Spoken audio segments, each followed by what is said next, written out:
Constant. चलिए dear students, अभी chemical kinetics का ये लास्ट सबसे अच्छा टॉपिक बचा हुआ है जिसका नाम है factors affecting rate and rate constant. तो सुनिए ध्यान से,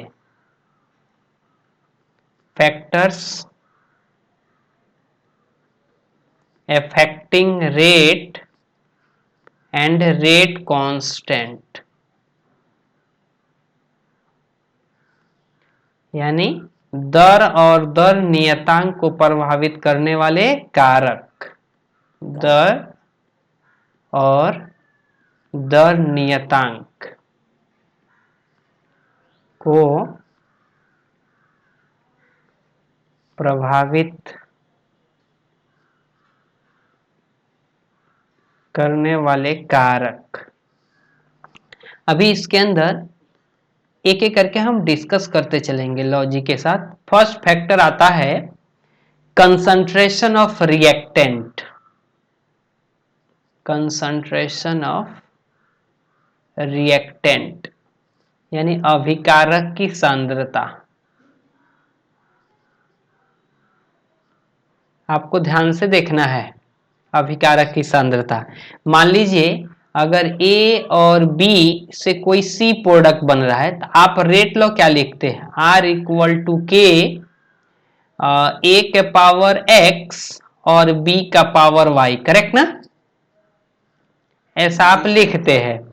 तो ये बताइए कि अगर A के कंसंट्रेशन बढ़ेगा तो R बढ़ेगा कि नहीं? बढ़ेगा। तो इससे हमको पता चल जाता है कि अगर किसी रिएक्शन में रिएक्टेंट का कंसंट्रेशन बढ़ेगा तो रेट ऑफ रिएक्शन बढ़ेगा, अगर कंसंट्रेशन घटेगा तो रेट ऑफ रिएक्शन घटेगा। तो मैं लिख देता हूं यहाँ पे, हाँ लिख देता हूं यहाँ पे, rate of reaction, rate of reaction increases as concentration of reactant increases, यानी and vice versa, vice versa. इसका मतलब समझते, इसका उल्टा भी कि अगर आप कंसंट्रेशन घटाएंगे तो रिएक्शन का रेट घटेगा, करेक्ट ना? यानी यदि अभिकारक की सांद्रता बढ़ेगी, अभिकारक की सांद्रता बढ़ेगी तो अभिक्रिया का दर भी बढ़ेगा, अभिक्रिया का दर भी बढ़ेगा। अभी अब देखिए ध्यान से, सेकेंड पॉइंट, रेट कांस्टेंट को भी एक्सप्लेन करना है। तभी हमको पता है कि R इक्वल टू के A के पावर X और B का पावर Y है। तो अगर हम यहां से K निकाले तो क्या मिलेगा, R बाई A का पावर N या X और B का पावर Y, करेक्ट ना? अब आपको ध्यान से देखना है, आप देखिए अगर A की सांद्रता और B की सांद्रता बढ़े, अगर A भी बढ़ेगा B की सांद्रता बढ़ेगी तब तो रेट भी बढ़ रहा है, और जब A और B की सांद्रता, अगर इसकी सांद्रता घटेगी तब तो रेट भी घटेगा।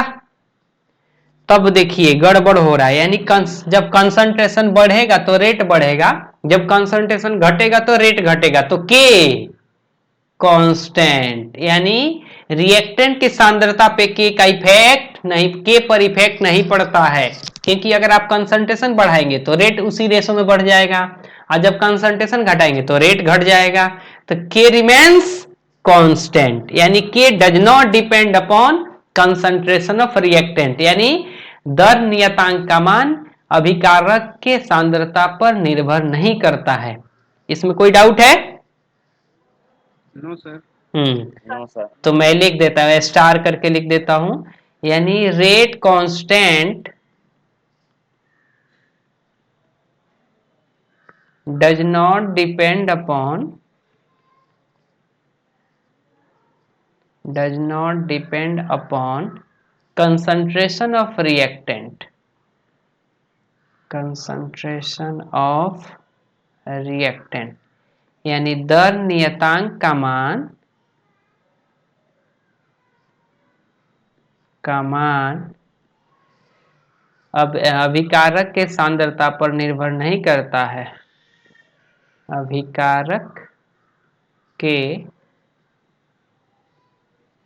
सांद्रता पर निर्भर नहीं करता है। चलिए अब इसका सेकंड फैक्टर जबरदस्त, सेकंड फैक्टर है इसका टेम्परेचर यानी ताप। सुनिए ध्यान से, माइक ऑफ ना किया, आवाज आ रहा है, टेम्परेचर सुनते रहिए। तो आप बताइए जब टेम्परेचर बढ़ेगा तो क्या होगा, मॉलिक्यूल की काइनेटिक एनर्जी बढ़ जाएगी, हाँ कि नहीं? काइनेटिक एनर्जी, जैसे आप बैठे हैं, गलती से आग लगा दिया जाए तो आप उठ के भागना चालू कर देंगे क्योंकि आपकी काइनेटिक एनर्जी बढ़ जाएगी।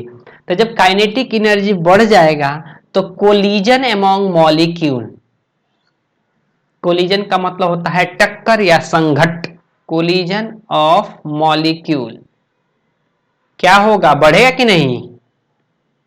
जी सर, टक्कर बढ़ जाएगा, टक्कर, कोलिजन का मतलब होता है टक्कर, ये बढ़ेगा। तो जब टेम्परेचर बढ़ता है तो काइनेटिक एनर्जी बढ़ता है, और जब काइनेटिक एनर्जी बढ़ता है तो कोलिजन बढ़ता है। तो जब कोलिजन बढ़ ही जाएगा तो मॉलिक्यूल ज्यादा कोलाइड होएगा तो रेट नहीं बढ़ेगा, तो रेट भी बढ़ता है और के भी बढ़ता है।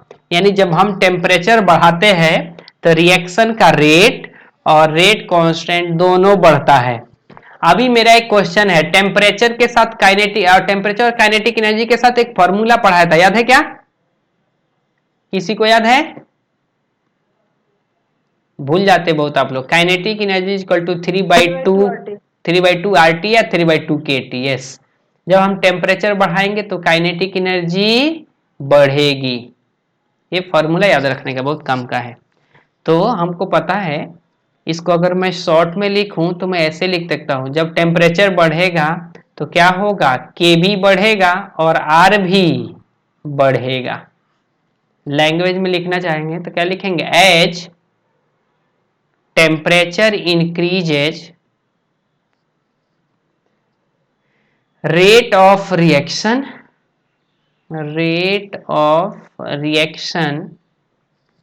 and rate constant both increases, दोनों बढ़ेगा। यानी ताप बढ़ाने पर अभिक्रिया का दर, माइक अगर किसी का खुला है तो ऑफ रख दिए, अभिक्रिया का दर और दर नियतांक दोनों बढ़ता है। कुछ लोग बीच से गायब हो जाते हैं, ऐसा मत कीजिए क्योंकि ये टॉपिक मत छोड़िए, इस पे बहुत सारे क्वेश्चन है। अब इसमें स्टार देकर एक पॉइंट लिखना है मेरे को, ये बुक के अंदर दिया हुआ है कि जब आप टेम्परेचर को डबल कर देते हैं, सॉरी टेम्परेचर अगर 10 डिग्री सेल्सियस से अगर आप बढ़ा दे, यानी समझिए इसको, अगर 10 डिग्री सेल्सियस पे किसी रिएक्शन का रेट अगर आर है, तो अगर हम 20 डिग्री सेल्सियस कर देंगे तो रिएक्शन का रेट 2R या 3R हो जाता है, डबल या ट्रिपल हो जाता है। लेकिन बुक में लिखा है हेडलाइट करके कि ये डबल हो जाता है। यानी अगर 10 डिग्री सेल्सियस का डिफरेंस हो जाए तो रिएक्शन का रेट डबल हो जाएगा, दुगुना हो जाएगा। लेकिन किसी किसी बुक में लिखा है कि डबल या ट्रिपल हो जाएगा। तो हम लोग लिख लेते हैं कि if we increase the temperature by 10 degree Celsius then rate of reaction becomes double, correct ना, और ट्रिपल। जी सर। अभी कौन टिंग टांग कर रहे हैं? देखिए मैं नोट देकर लिख देता हूं इस पॉइंट को। If we increase the temperature, if we increase the temperature by 10 degree Celsius, then rate of reaction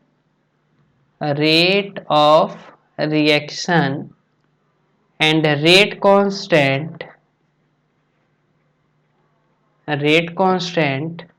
both becomes double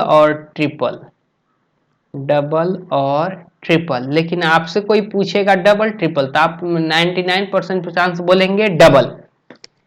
अभी इस स्टेटमेंट को रुकिए, मैं आपको कॉपी पेस्ट करके दिखा देता हूं, एक सेकेंड।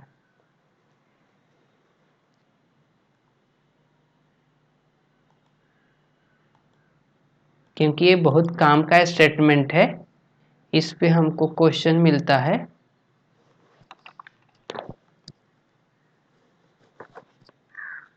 एक सेकेंड।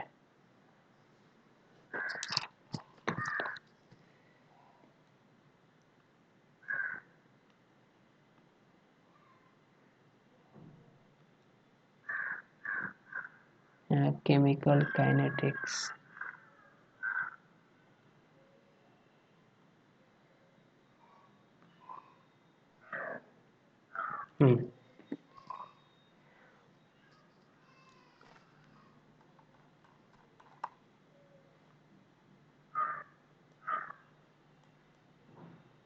सॉरी ये बीच में होगा।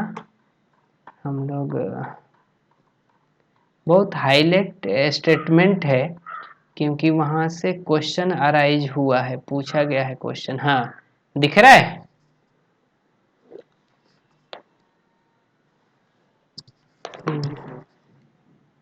एक सेकेंड, इसका स्नैपशॉट लेना जरूरी है।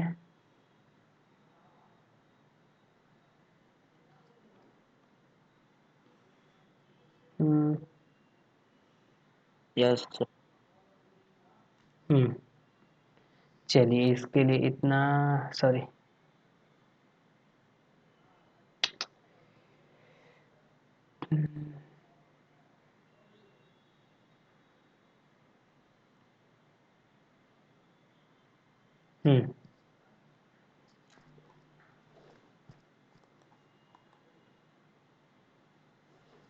माउस थोड़ा काम करना बंद कर रहा है।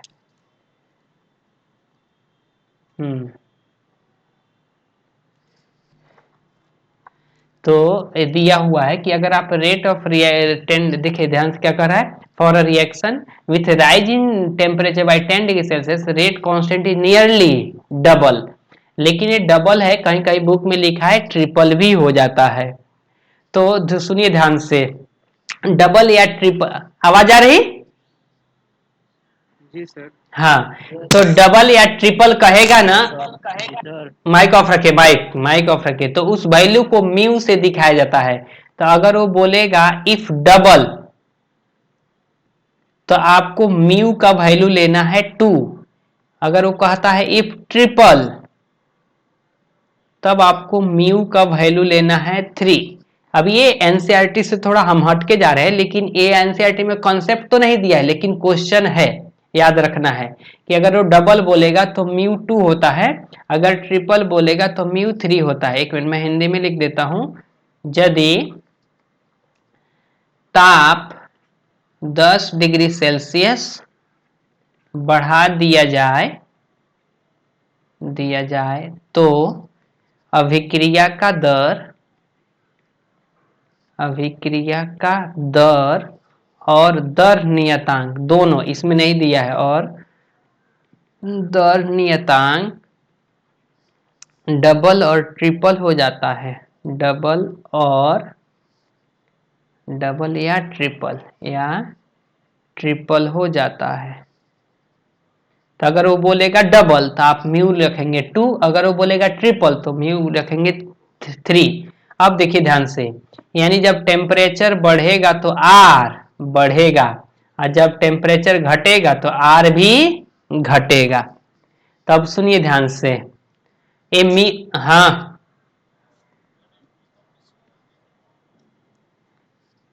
ट्रिपल में सिंगल पी होता है। अच्छा ठीक है, तो अब देखिए ये जो म्यू है उसको कहा जाता है टेम्परेचर कॉफिशिएंट। टेम्परेचर कॉफिशिएंट, तो सुनिए ध्यान से, अगर टेम्परेचर T1 है तो R को हम लोग लिख रहे हैं R1, अगर टेम्परेचर T2 है तब हम लोग R को लिख रहे हैं R2। तो ये R2 बाई R1 में एक रिलेशन है, वो क्या है, R2 by R1 equal to mu, ध्यान से देना है म्यू, उसका पावर है T2 माइनस T1 बाई 10। ये सब पावर में है, पावर में म्यू का पावर, गड़बड़ नहीं करने का। R2 बाई R1 में फिर से एक बार एक सेकेंड, ये गड़बड़ हो रहा है।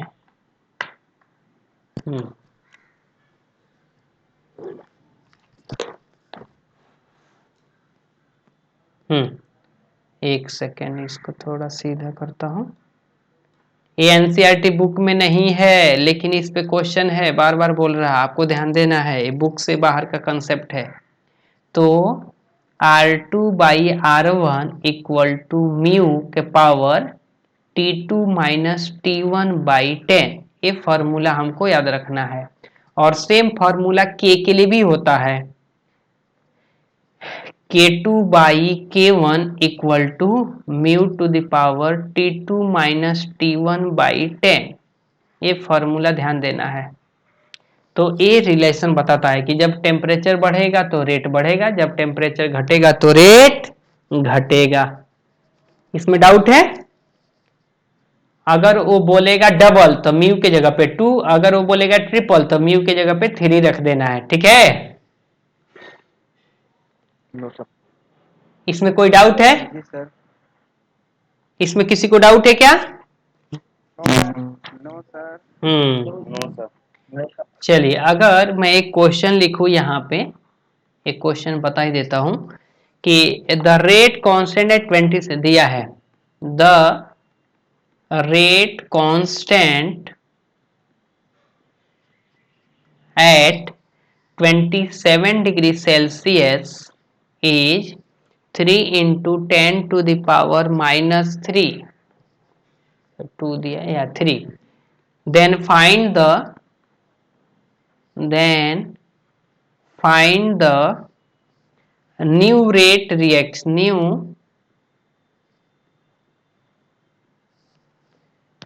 रेट कांस्टेंट, इसका यूनिट क्या होगा, यहाँ पे दिया हुआ है सेकेंड इनवर्स, ये फर्स्ट ऑर्डर रिएक्शन है।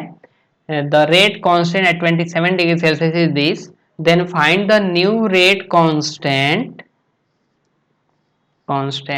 at 77 degree Celsius if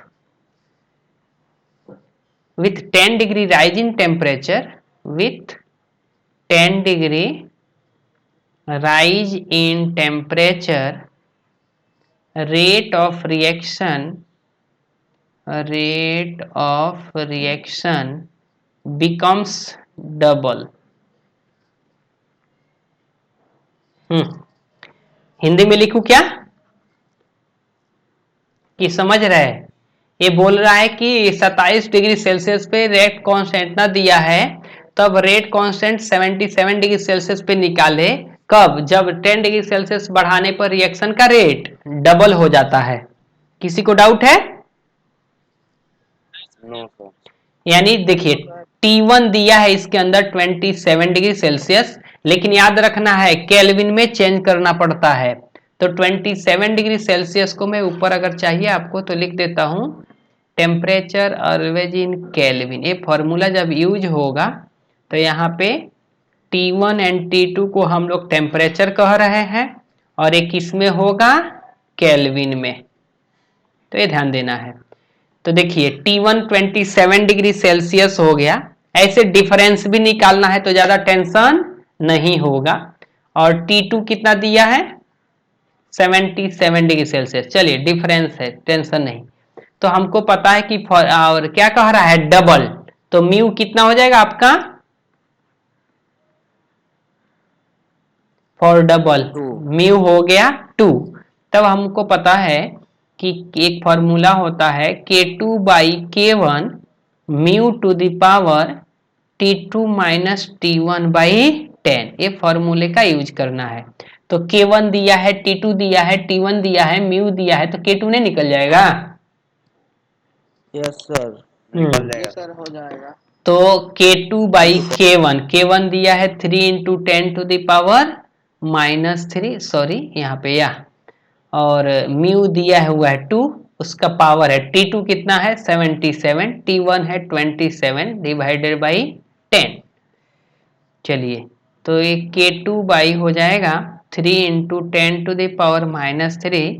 2 sorry 2 to the, यही गड़बड़ होता है, 2 टू द पावर है 77 माइनस 27 कितना 50 डिवाइडेड बाई 10। तो ये हो जाएगा K2/3 इंटू 10⁻³ ये बन रहा है 2 टू द पावर 5 यानी कितना 32 ना। तो K2 कितना हो जाएगा 32 इंटू 3 इंटू 10⁻³ किसी को डाउट है?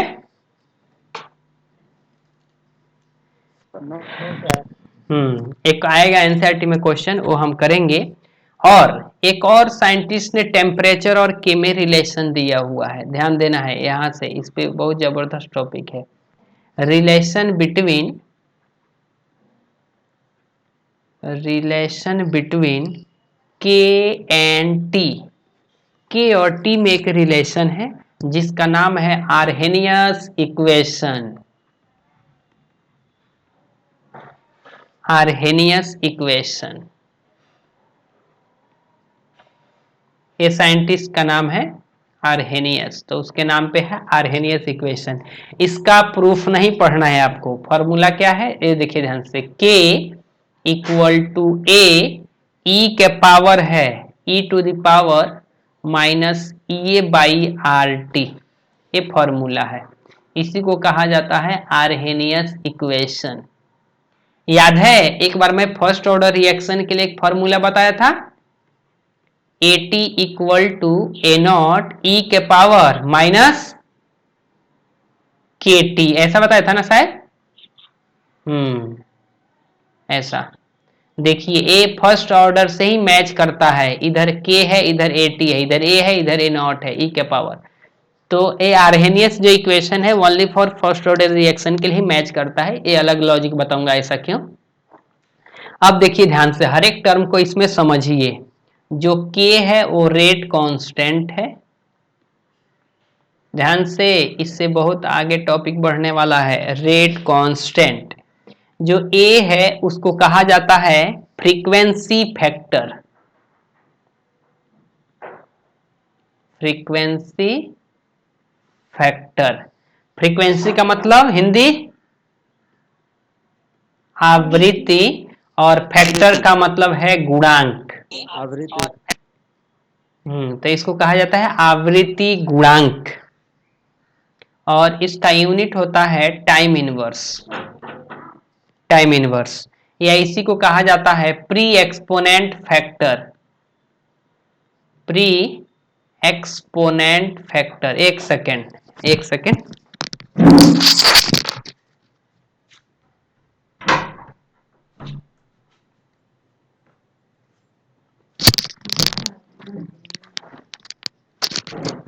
इसका नाम है प्री एक्सपोनेंट फैक्टर। आवाज आ रही? Yes sir. Yes sir. P का मतलब है किसका हिंदी नाम है, क्या बोलते हैं, पूर्व चर घातांकी। नहीं, इसका नाम है पूर्व। एक्सपोनेंट मतलब चर घातांकी फैक्टर, चर घातांकी। एक्सपोनेंट मतलब चर घातांकी, फैक्टर मतलब गुणांक, पूर्व चर घातांकी गुणांक। ए हो गया ए। के तो आपको पता है, के का और नाम क्या है कोई बता सकता? के का और नाम क्या होता है? Velocity constant. हाँ, वेलोसिटी कांस्टेंट या स्पेसिफिक रिएक्शन रेट। चलिए अभी ईए क्या है, ईए को फिर से आएगा टॉपिक, अभी लिख देता हूं। ईए का मतलब होता है एक्टिवेशन एनर्जी, एक्टिवेशन एनर्जी, संक्रियण ऊर्जा इसका नाम है, संक्रियण ऊर्जा। हर एक टॉपिक ध्यान से समझिए, कभी कभी एग्जाम में क्या देता है, बोल देता है अच्छा आर्हेनियस इक्वेशन को लिखो और हर एक टर्म को एक्सप्लेन करो, बस हर एक टर्म लिख देना, उसका मीनिंग क्या है, उसका परिभाषा, खत्म, इतना ही पे आपको 3-4 नंबर मिल जाएगा। तो ध्यान से देखना है। तो ये है आपका आर्हेनियस इक्वेशन, जिसमें एक होता है formula K equal to A E के power minus A by R T. अच्छा आर क्या है, गैस कांस्टेंट, गैस कांस्टेंट, इसका वैल्यू कितना होता है 8.314 जूल, सॉरी जूल पर मोल केल्विन, या एक और वैल्यू है 1.98 कैलोरी पर मोल केल्विन, और एक और वैल्यू है वो जो नहीं यूज करना, ये याद है, दो ही वैल्यू आपको इधर यूज करना है। हाँ इधर लेकिन दो ही वैल्यू यूज आएगा, क्योंकि जो एनर्जी है ना, तो एनर्जी जूल में रहेगा या कैलोरी में रहेगा, इसलिए।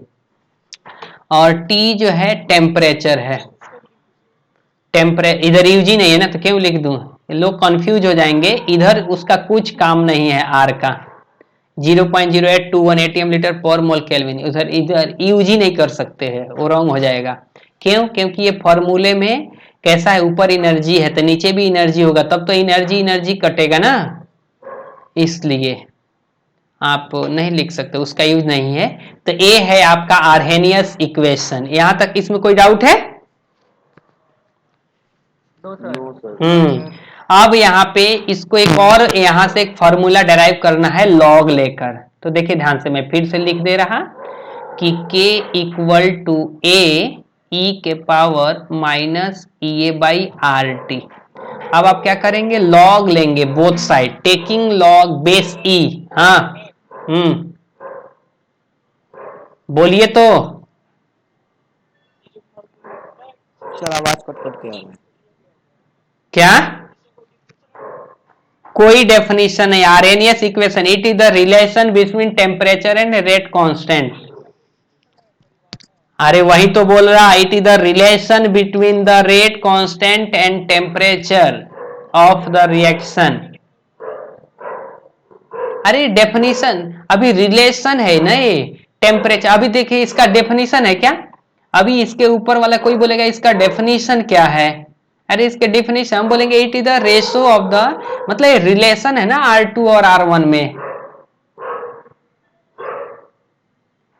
आप रिलेशन को ही डेफिनेशन बोल सकते ना, बोल सकते ना कि it is the relation between the rate constant और frequency factor and temperature and activation energy. अभी देखिए ना कितने फैक्टर है इसमें, एक फैक्टर है।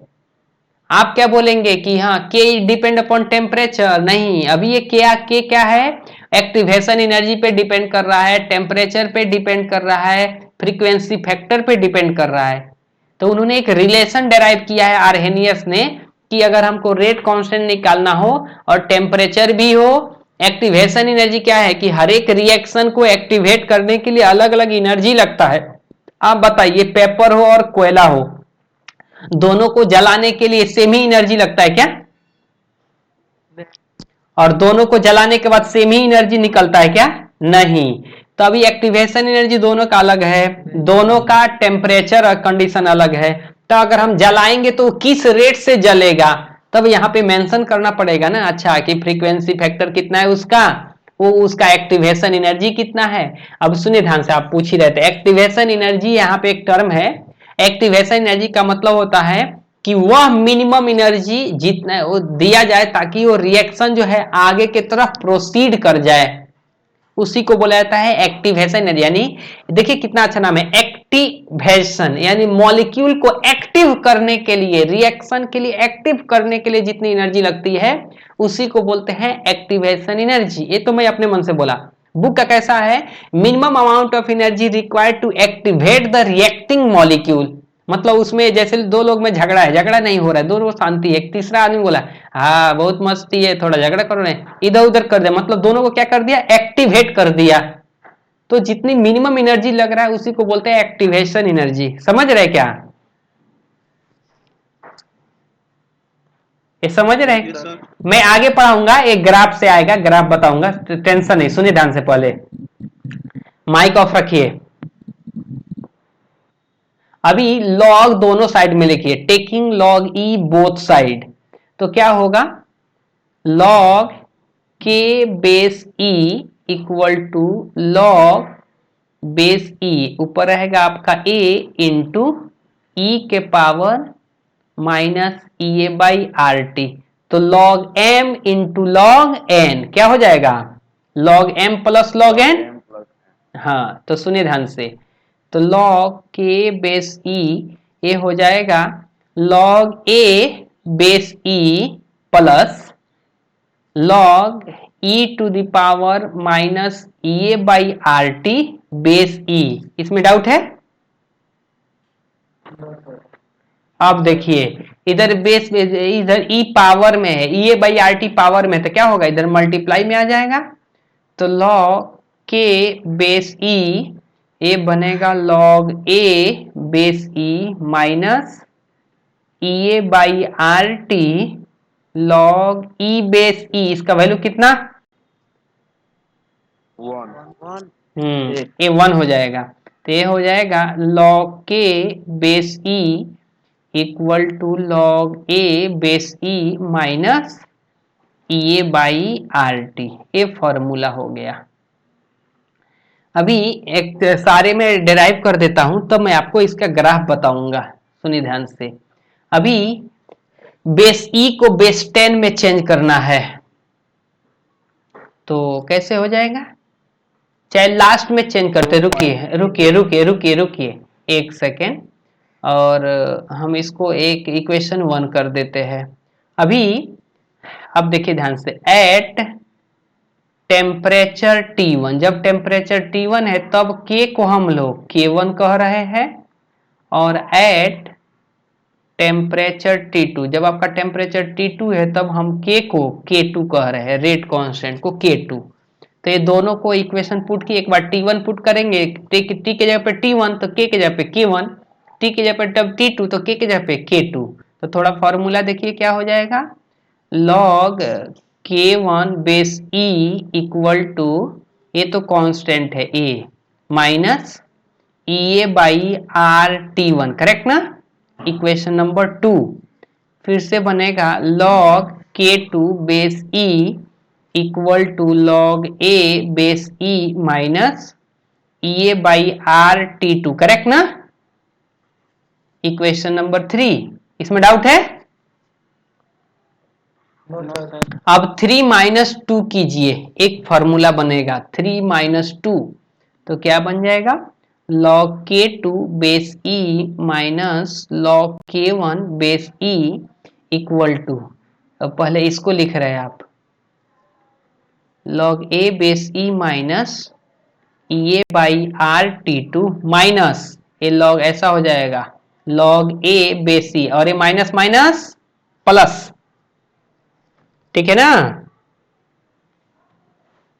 अरे बोलिए तो, ए प्लस बनेगा ई ए बाई आर T1, तो ये log A base E log A base C दोनों कैंसिल हो गया, तो क्या हो जाएगा, log M minus log N क्या होता है, log M by N K2 by K1, तो ये हो जाएगा, ये पढ़ लेता हूं प्लस वाला, यानी E A R T1 minus E A R T2, E A R R common करता हूं, यानी लॉग बेस में ई है K2 बाई K1, ये मिलेगा आपको ई ए बाई आर, और इधर मिलेगा 1 by T1 minus 1 by T2।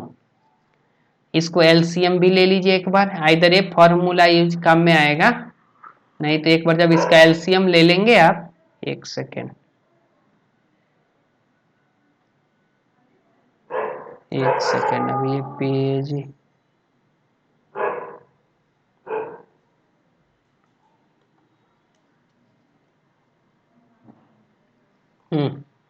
तब देखिए, तो ये बनेगा लॉग बेस में ई है K2 by K1 EA by R T2 minus T1 by T1 into T2, correct ना? एलसीएम लेने पर यस सर। तो एग्जाम में टेंशन क्या होता है, ये T1 T2 K1 K2, अभी हमको याद नहीं पड़ेगा यार K2 ऊपर था कि K1 ऊपर था, T1 पहले था कि T2 पहले था। तो ध्यान देना है, ये जब K2 रहेगा तो इधर T2 रहेगा, अगर आप इधर K1 रखेंगे तो इधर T1 रखेंगे, ठीक है ना? K2 तो T2, नहीं तो K1 तो T1, ठीक है? दोनों दोनों सेम ही रिजल्ट निकलेगा, पहले K2 तो पहले K1, पहले T2 तो पहले T2, पहले K2 तो पहले T2, ऐसा करना पड़ेगा। अब बेस E को अगर हम बेस 10 में चेंज करना चाहे तो क्या करेंगे, 2.303 log K2 by K1 base 10 बन गया, और इधर हो गया EA by R T2 minus T1 T1 into T2।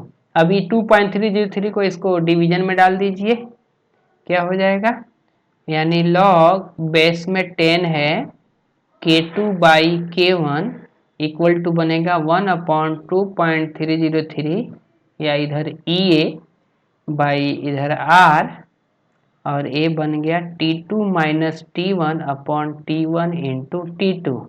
तो एक फॉर्मूला आ गया आपके लिए। बोलिए अगर इसमें कुछ डाउट है तो।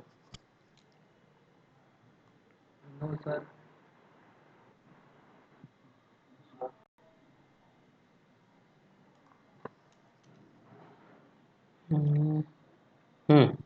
अभी हमको ग्राफ ड्रॉ करना है, ग्राफ। हाँ, लेकिन याद रखना है यहाँ पे T1 एंड T2 क्या रहेगा, इन केल्विन, नहीं तो गड़बड़ हो जाएगा, क्योंकि नीचे डेटा आ रहा है T1 T2 का, तो आप हमेशा केल्विन में ही रखेंगे तभी बनेगा, नहीं तो रॉन्ग हो जाएगा। अभी ग्राफ ड्रॉ करना है तो पहले इससे हम लोग ग्राफ बना लेते हैं, यहाँ से। तो सबको ग्राफ आता है, सुनिए ध्यान से। अरे ऐसे कैसे, अभी तो बना था, ये पेज क्रिएट हुआ था।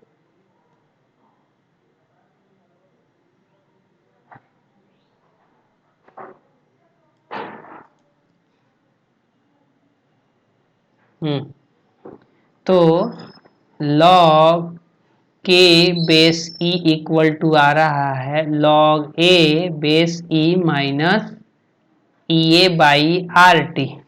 हमको 1/t में ग्राफ बनाना रहता है, 1/t, यानी मैं ऐसे लिख सकता हूँ इसको, log k base e minus E A by R 1/t plus log a base e, ये 1/t को मैं x मान रहा, और इसको y, तो y क्या हो जाएगा, minus mx plus c। a वाला c है और a वाला y है और a वाला आपका m है। तो बताइए, एक सेकेंड,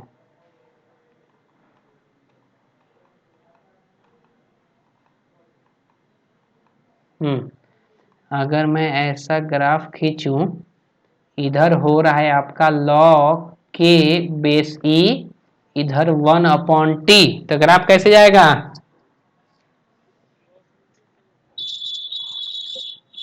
ऐसा हो जाएगा, correct.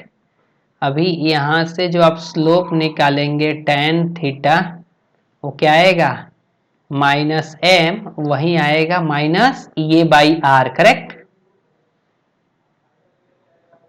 Minus A by R slope निकल गया आपका। अगर कोई बोलेगा नहीं बेस अगर 10 में कर दिया जाए तो, तब देखिए थोड़ा,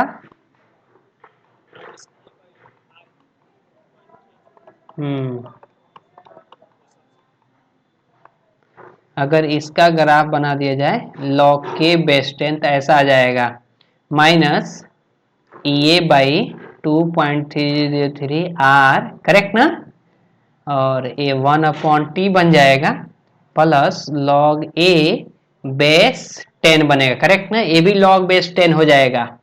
अच्छा, यहाँ पे जो ये इंटरसेप्ट दे रहा है ए डेटा किसके बराबर हो जाएगा, जो सी है वो लॉग ए बेस ई देगा, करेक्ट ना। यस। और तो यहाँ पे अगर हम ग्राफ बना दें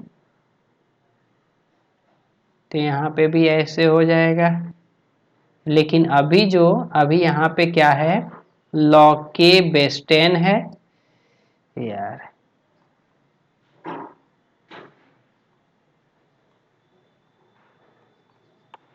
पता नहीं कौन सा सिस्टम चलता है कभी इसके अंदर। हाँ, ए है 1/t। अभी जो आपका स्लोप निकलेगा tan थीटा वो होगा माइनस ए बाई 2.303 आर, है या नहीं। और यहाँ पे जो इंटरसेप्ट निकलेगा सी वो निकलेगा लॉग ए बेस 10। इसमें कोई डाउट है। No sir. तो अभी आपको एक और कंसेप्ट में पढ़ाता हूं के का।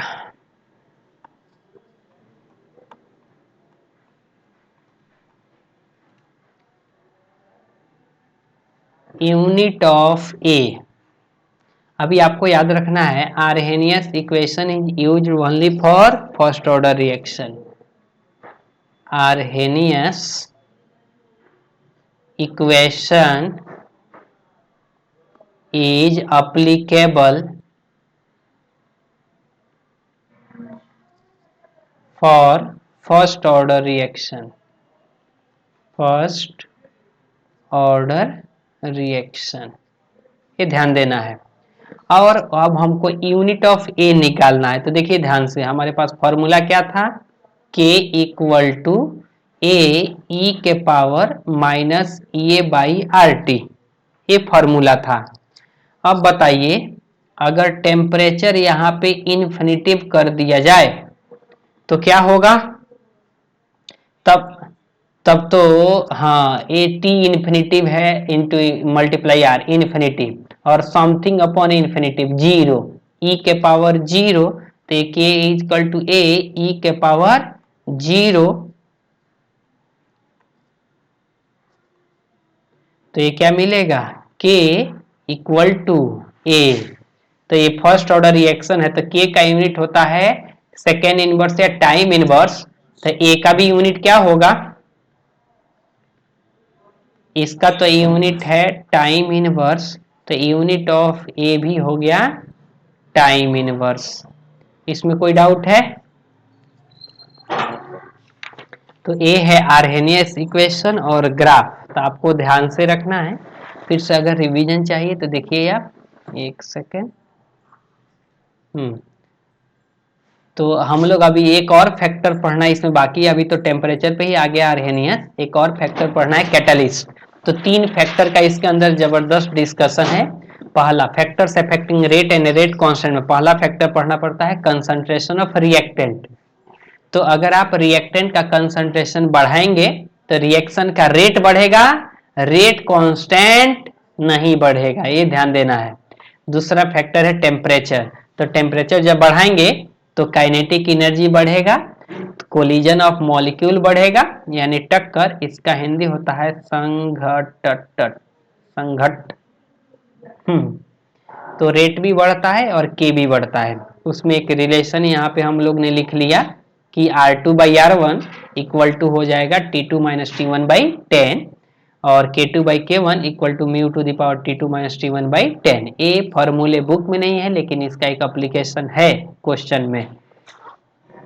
तब आया कि हाँ, अगर जो रिएक्शन का रेट है अगर वो रेट कांस्टेंट उसके ऊपर डिपेंड करता है तो इसमें एक रिलेशन है। तो एक रिलेशन आर्हेनियस ने दिया है जिसको हम लोग बोलते हैं Arrhenius equation, K equal to A E के power minus A by R T, जहाँ पे ए क्या है frequency factor, K rate constant, E activation energy, R gas constant, T temperature in Kelvin. तो उस तरह हमने क्या, अभी इसका यूनिट से आप समझ सकते हैं, इसका यूनिट क्या है, टाइम इनवर्स, यानी पर यूनिट टाइम में number of collision is called as frequency factor, आवृत्ति, एक फ्रीक्वेंसी फैक्टर या number of frequency in per unit time is called as frequency factor. समझ रहे क्या? हाँ, आगे भी आएगा, फिर से एक्सप्लेन करूंगा। और ये है एक्टिवेशन एनर्जी। तो इस तरह हमने लॉग ले लिया बोथ साइड में, लॉग बेस ई, तो हमको एक फॉर्मूला मिल गया, लॉग के base E equal to A log A base E E to the sorry minus A by R T. और यहाँ पे फॉर्मूला, अभी इस फॉर्मूले पे हमको जबरदस्त क्वेश्चन है इसके टेक्स्ट बुक के अंदर। तो थोड़ा क्वेश्चन देखिए, मैं समझा देता हूँ, आप ट्राई कीजिएगा बनाने के लिए, जो डाउट होगा वो कल। ये देखिए यहाँ पे स्क्रीन पे दिख रहा है। जी सर। तो यही सब हम लोग ने डेरिवेशन करके आए हैं। अगर आपको कहीं पे गड़बड़ लगे तो आप फिर से बुक पढ़ सकते हैं या मेरे से डाउट पूछ सकते हैं। तो देखिए इधर इन लोगों ने एक्सप्लेन किया, एक ग्राफ को मैं कल एक्सप्लेन करूंगा, एक्टिवेशन एनर्जी से रिलेटेड है, तब कोलिजन थियरी है, इसका चैप्टर खत्म हो जाएगा। तो थोड़ा क्वेश्चन हम लोग यहाँ से, या इस टॉपिक से क्वेश्चन यहाँ से चालू होता है, 5.23 से लेकर नीचे के सारे क्वेश्चन इसी टॉपिक से रिलेटेड है। और ये देखिए 4.22 भी है, ये बोला draw a graph between L N K and 1/t and calculate the value of A and E A. तो यहाँ से आप ट्राई करेंगे क्वेश्चन करना और यहाँ तक। तो समझिए लास्ट टॉपिक कितना इंपॉर्टेंस है कि उसी टॉपिक के ऊपर ये सारे क्वेश्चन डाल दिया इन लोगों ने।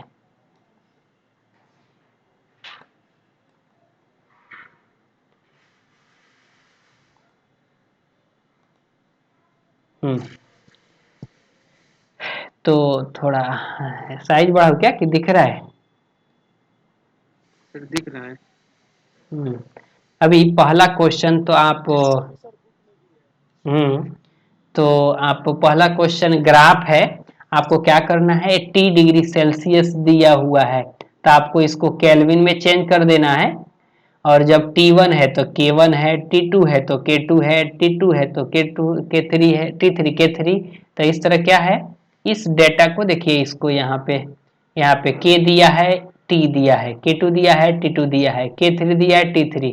तो आप T पुट करके K पुट करके एक ग्राफ निकालेंगे, इसको आप y एक्सिस मानेंगे, इसको 1/t करेंगे तो x एक्सिस बनेगा, और इसमें ग्राफ निकालिए और ऐसे ग्राफ आएगा, उससे कंपेयर कर लीजिए। ठीक है, जब आप कंपेयर करेंगे तो ए भी निकलेगा। ए कैसे निकलेगा, जो आपका इंटरसेप्ट आएगा वो लॉग ए बेस ई से निकलेगा, क्योंकि इन लोगों ने एल एन लिखा है, देख रहे ध्यान से, एल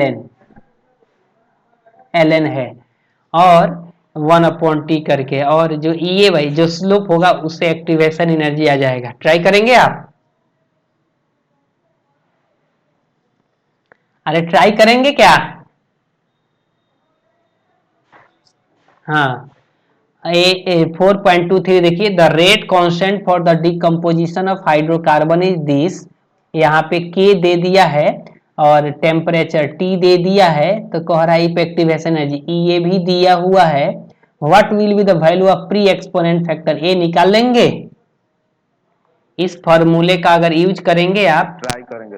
इस फॉर्मूले का यूज करेंगे, कोई भी इधर वाला है, हाँ, तो के ए दिया है, ए दिया है, टी दिया है, आर आपको पता है तो ए नहीं निकलेगा।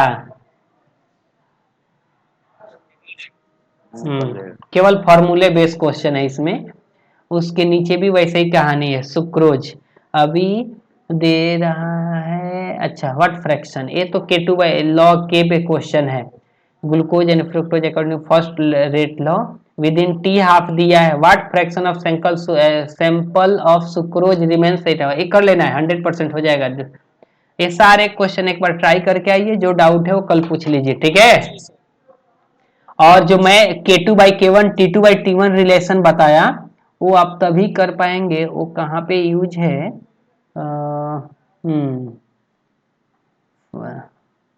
क्वाड्रपल्स या हाँ, ये 4.3 क्वेश्चन में उसका यूज है, आप ट्राई करेंगे, जो डाउट है कल सारे क्वेश्चन बना लिया जाएगा। ठीक है, उसके बाद जो टॉपिक होगा वो डिस्कस करके खत्म। बोलिए। राधे राधे सर जी।